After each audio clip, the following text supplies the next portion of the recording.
Speaker sir, सबसे पहले मैं आपका धन्यवाद करना चाहता हूं कि आपने मुझे लोकसभा में रीइंस्टेट किया।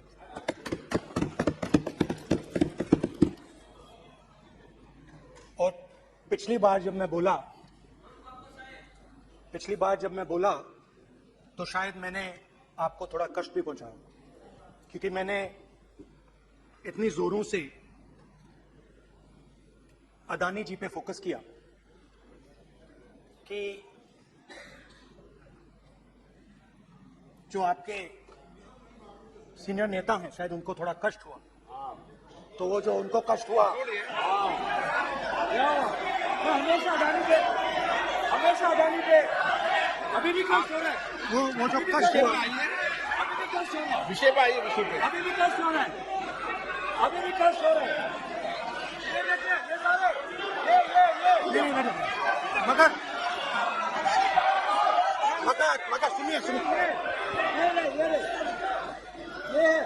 तो वो जो कष्ट हुआ, 2 3 4 5 उसका असर शायद आप पे भी थोड़ा हुआ। तो इसके लिए मैं आपसे माफी मांगता हूं, मगर मैंने सिर्फ सच्चाई रखी थी। मगर आज जो मेरे बीजेपी के मित्र हैं, आज आपको डरने की जरूरत नहीं है, क्योंकि आज जो मेरा भाषण है, और आप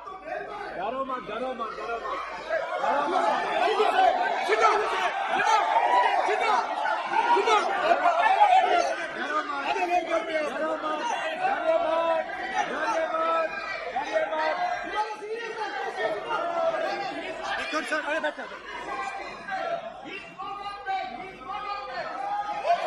गलत।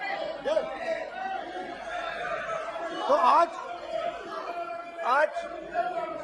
आज कोई घबराने की जरूरत नहीं है। आज मैं अपना मेन जो भाषण है वो अदानी जी पे नहीं बोलने जा रहा हूं। आप छोड़िए, तो आप रिलैक्स कर सकते हैं, आप शांत रह सकते हैं, क्योंकि मेरा भाषण आज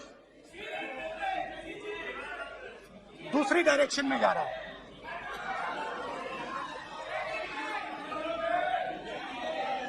रूमी ने कहा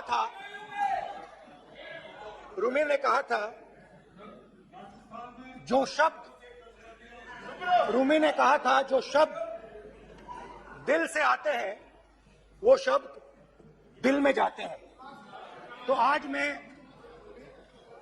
दिमाग से नहीं बोलना चाह रहा हूं, मैं दिल से बोलना चाह रहा हूं।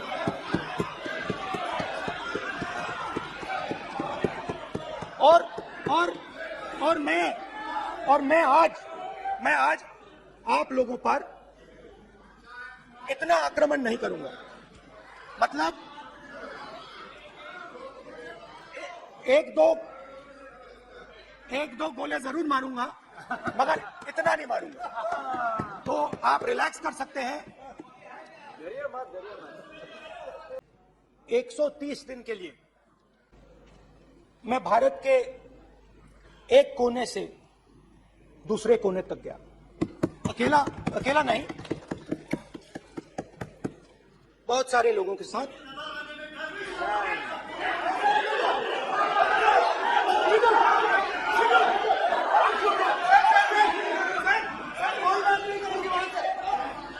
सर, ये हमारा टाइम खत्म करने का साजिश है।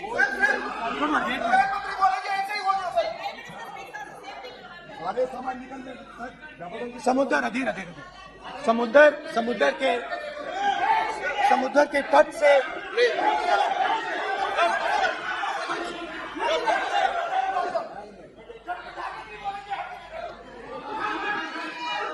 माननीय सदस्य, प्लीज ऐसे धमकाने का बात मत बोलो। आप बोलिए। हाँ, प्लीज। मैं समुद्र के तट से कश्मीर के बर्फीली पहाड़ी तक चला, नहीं, लद्दाख को मैंने नहीं छोड़ा। यात्रा अभी खत्म नहीं हुई है। यात्रा जारी है और जरूर लद्दाख आएंगे, घबराइए मत। बहुत सारे लोगों ने मुझसे पूछा यात्रा के दौरान,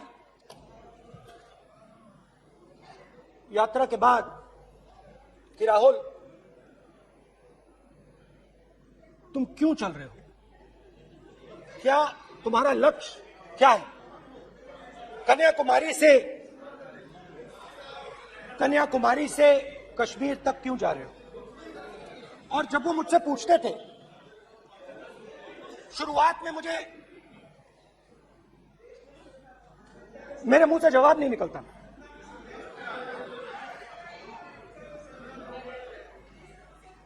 शायद मुझे ही नहीं मालूम था कि मैंने ये यात्रा क्यों शुरू की। जब मैं कन्याकुमारी से शुरू हुआ, मैं सोच रहा था मैं हिंदुस्तान को देखना चाहता हूं, समझना चाहता हूं, लोगों के बीच में जाना चाहता हूं, मगर गहराई से मुझे मालूम नहीं था। थोड़ी देर में मुझे बात समझ आने लगी।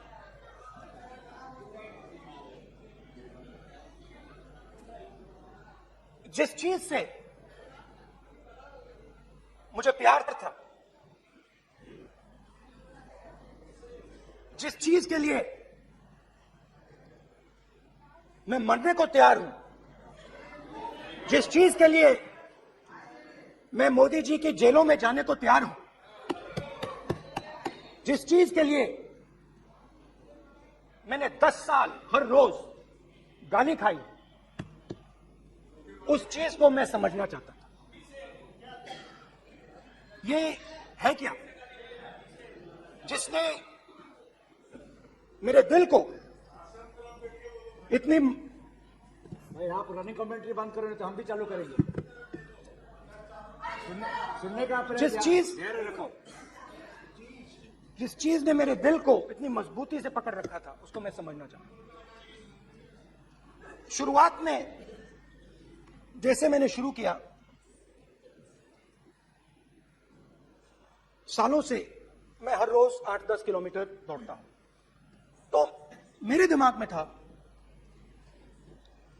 कि अगर मैं 10 किलोमीटर दौड़ सकता हूं तो 25 किलोमीटर चलने का क्या मतलब, कोई बड़ी बात नहीं। ये मैंने सोचा था। आज मैं उस भावना को देखूं तो वो अहंकार था कि मैं ये कर सकता हूं, ये कुछ नहीं है।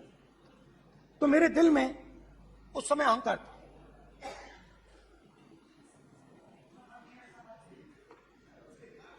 मगर भारत अहंकार को एकदम मिटा देता है, 1 सेकंड में मिटा देता है। तो हुआ क्या, 2-3 दिन में मेरे घुटने में दर्द शुरू हो गया। पुरानी इंजरी थी और जबरदस्त दर्द।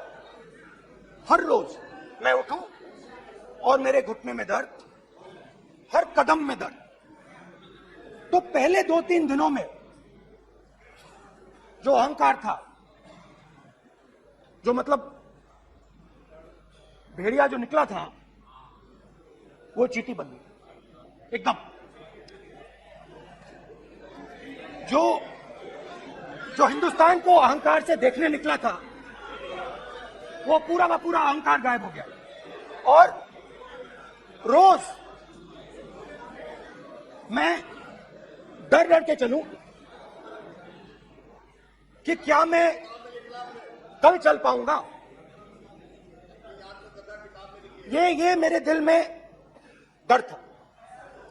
और जब भी ये डर बढ़ता था, कहीं ना कहीं से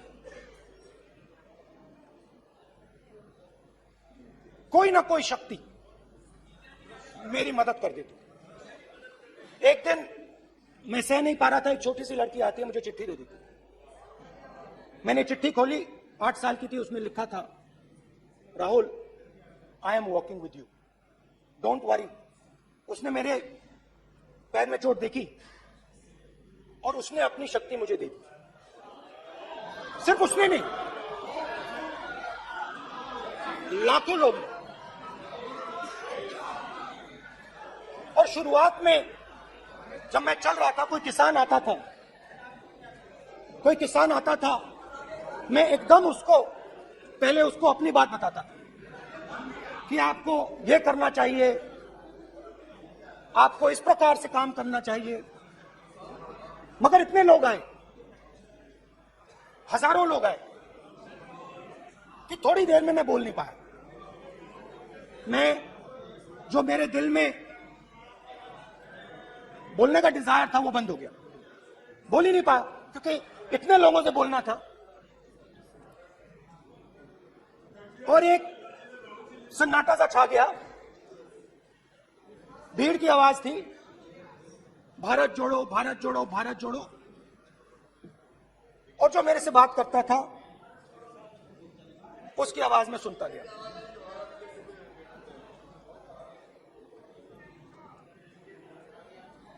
हर रोज सुबह 6 बजे से रात 7-8 बजे तक आम आदमी, गरीब, अमीर, बिजनेसमैन, किसान, मजदूर, सबकी आवाज।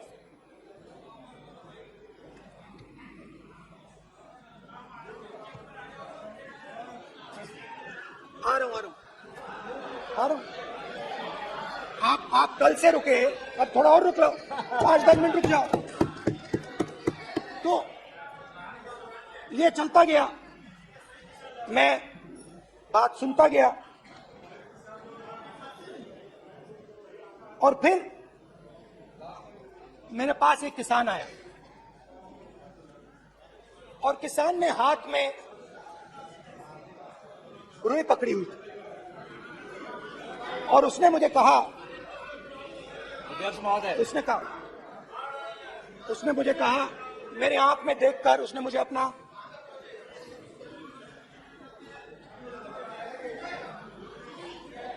वो रुई का बंडल दिया, और उसने कहा, राहुल जी, यही बचा है मेरे खेत का यही बचा है, और कुछ बचा नहीं है। मैंने उससे, जो मैं नॉर्मली सवाल पूछता था, भैया आपको बीमा का पैसा मिला, वो पूछा।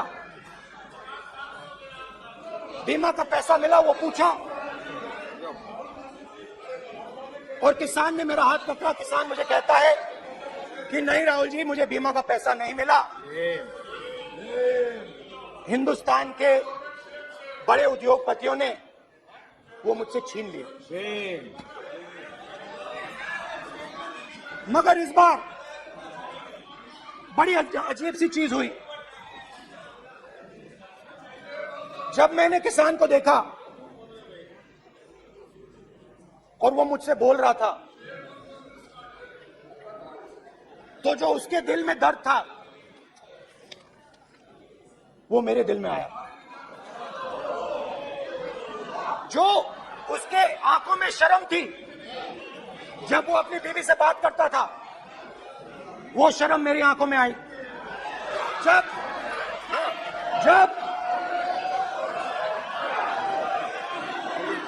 जब उसकी जो भूख थी वो मुझे समझ आई। और उसके बाद यात्रा बिल्कुल बदल गई। मुझे भीड़ की आवाज नहीं सुनाई देती थी, मुझे सिर्फ उस व्यक्ति की आवाज सुनाई देती थी जो मेरे साथ बात कर रहा था। उसका दर्द, उसकी चोट, उसका दुख, मेरा दुख, मेरी चोट, मेरा दर्द बन गया। समझने की कोशिश करो। भाइयों और बहनों, लोग कहते हैं कि ये देश है, कोई कहता है ये अलग अलग भाषाएं हैं, कोई कहता है ये जमीन है, मिट्टी है, कोई कहता है ये धर्म है, ये सोना है, ये चांदी है, मगर भाइयों और बहनों सच्चाई है कि ये देश एक आवाज है। ये देश सिर्फ एक आवाज है। ये देश इस देश की लोगों की आवाज है। इस देश के लोगों का दर्द है, दुख है, कठिनाइयां हैं। और अगर हमें इस आवाज को सुनना है तो हमारे दिल में जो अहंकार है, हमारे जो डिजायर्स हैं, हमारे जो सपने हैं, हमारे जो सपने हैं, उनको हमें परे करना पड़ेगा। जब हम अपने सपनों को परे करते हैं, तब हमें हिंदुस्तान की आवाज सुनाई देती है।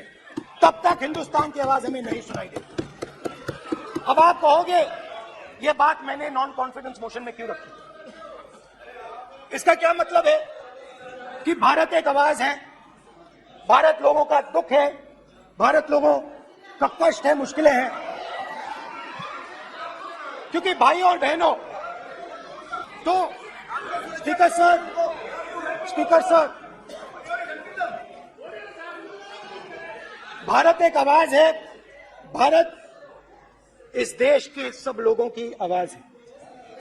और अगर हम उस आवाज को सुनना चाहते हैं, हमें अहंकार को, नफरत को मिटाना पड़ेगा। स्पीकर सर, कुछ दिन पहले मैं मणिपुर गया। हमारे प्रधानमंत्री नहीं गए, आज तक नहीं गए, क्योंकि उनके लिए मणिपुर हिंदुस्तान नहीं है।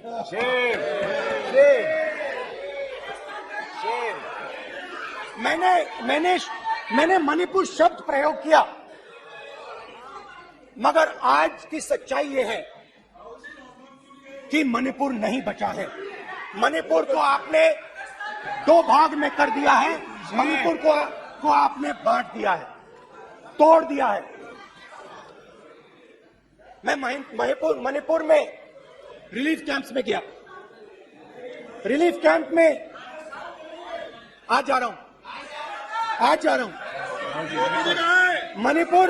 मणिपुर में रिलीफ कैंप में मैंने महिलाओं से बात की।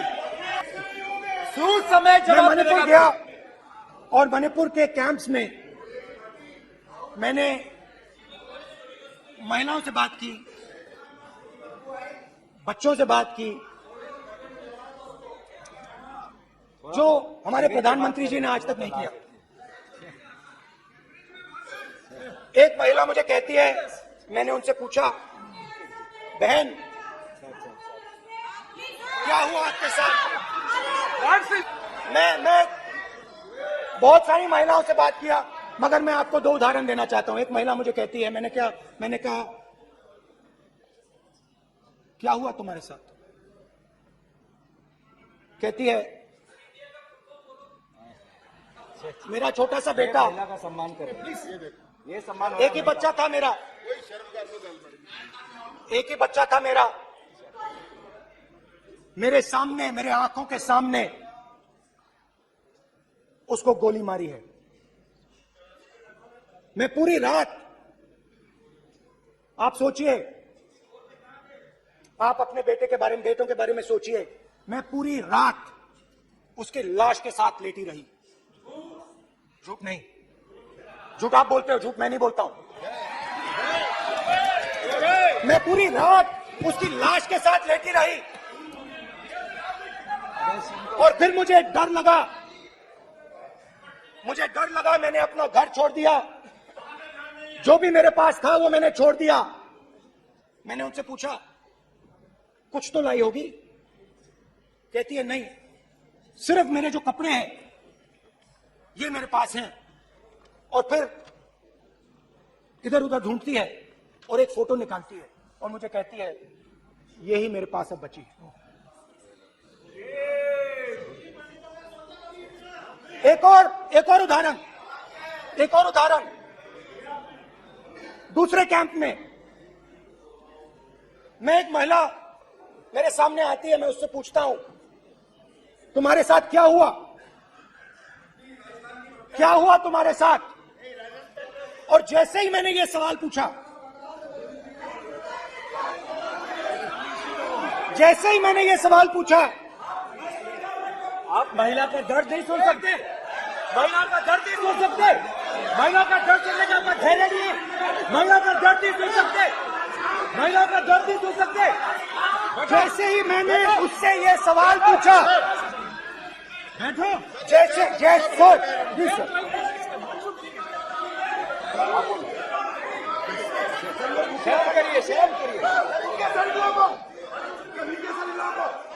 जैसे ही मैंने उससे सवाल पूछा तुम्हारे साथ क्या हुआ,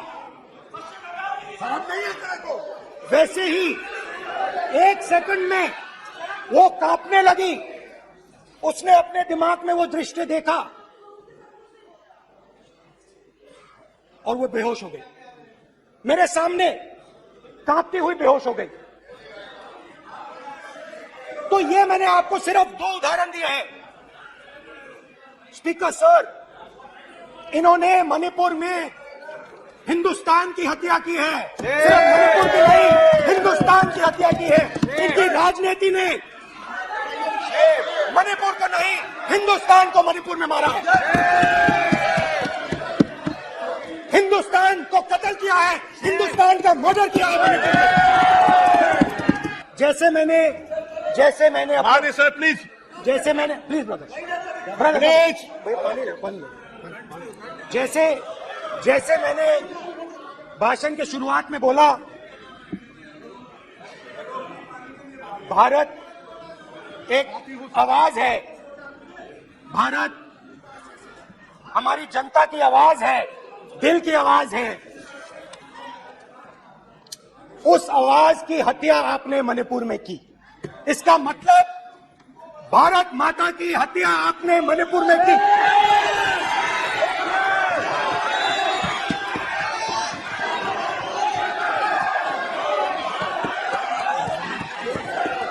भारत माता को आपने मणिपुर के लोगों के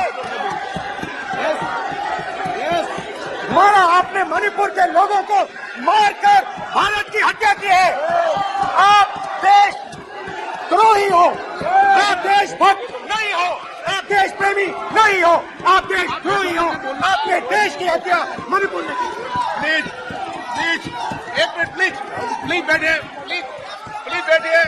अब सवाल आप उठता है, बैठना चाहते नहीं बैठना चाहते, आप बैठना चाहते नहीं बैठना चाहते। इसीलिए आपके प्रधानमंत्री मणिपुर में नहीं जा सकते हैं, क्योंकि उन्होंने प्लीज देश की हत्या की है। मणिपुर में हिंदुस्तान की हत्या की है, भारत माता की हत्या की है। मणिपुर में, मणिपुर के लोगों के दिल में। प्लीज 1 मिनट बैठिए आप। तो सवाल उठता है, 1 मिनट बैठिए, 1 मिनट। आप भी विराजे, आप भी विराजे, आप भी विराजो, आप भी विराजो। आप बैठिए सही, नहीं बैठिए रहने दो। आप बैठिए आप प्लीज, बैठिए आप प्लीज। आप बोल रहे फिर आप भारत माता के रखवाले नहीं हो, आप भारत माता के हत्यारे हो। माननीय सर प्लीज, माननीय सर प्लीज, प्लीज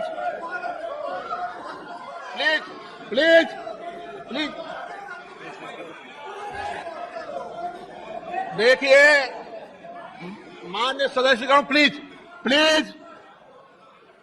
माननीय सदस्यगण, भारत माँ हमारी माँ है, हमें सदन में बोलते समय संयम बरतना चाहिए।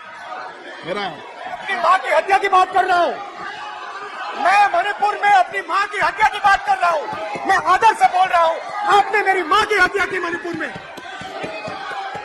एक मेरी माँ यहाँ बैठी है, दूसरी माँ को आपने मणिपुर में मारा है। और हर रोज जब तक आप हिंसा को बंद नहीं करोगे, तब तक आप मेरी माँ की हत्या कर रहे हो। हिंदुस्तान की सेना मणिपुर में 1 दिन में शांति ला सकती है। हिंदुस्तान की सेना का प्रयोग नहीं कर रहे हो, क्योंकि आप हिंदुस्तान को मणिपुर में मारना चाहते हो।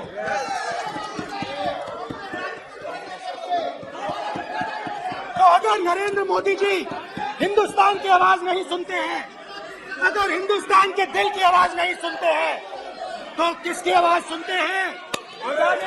2 लोगों की।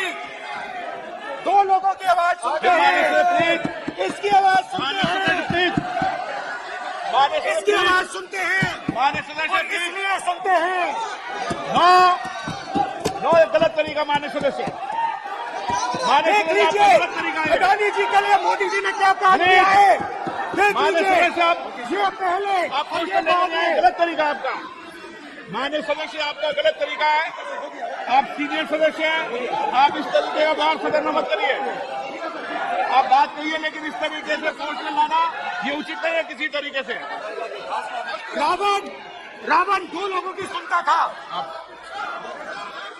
रावण दो लोगों की सुनता था, मेघनाथ और कुंभकर्ण।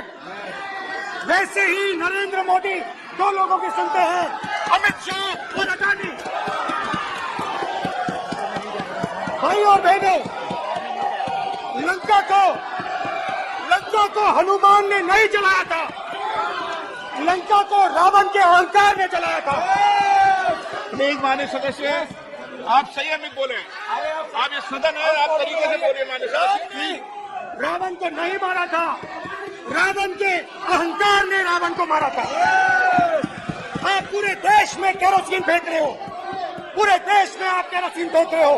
आपने मणिपुर में केरोसिन फेंकी, वहां पे चिंगारी लगा दी। अब आप हरियाणा में कर रहे हो, पूरे देश को आप जलाने में लगे हो। आप पूरे देश में भारत माता की हत्या कर रहे हो। धन्यवाद।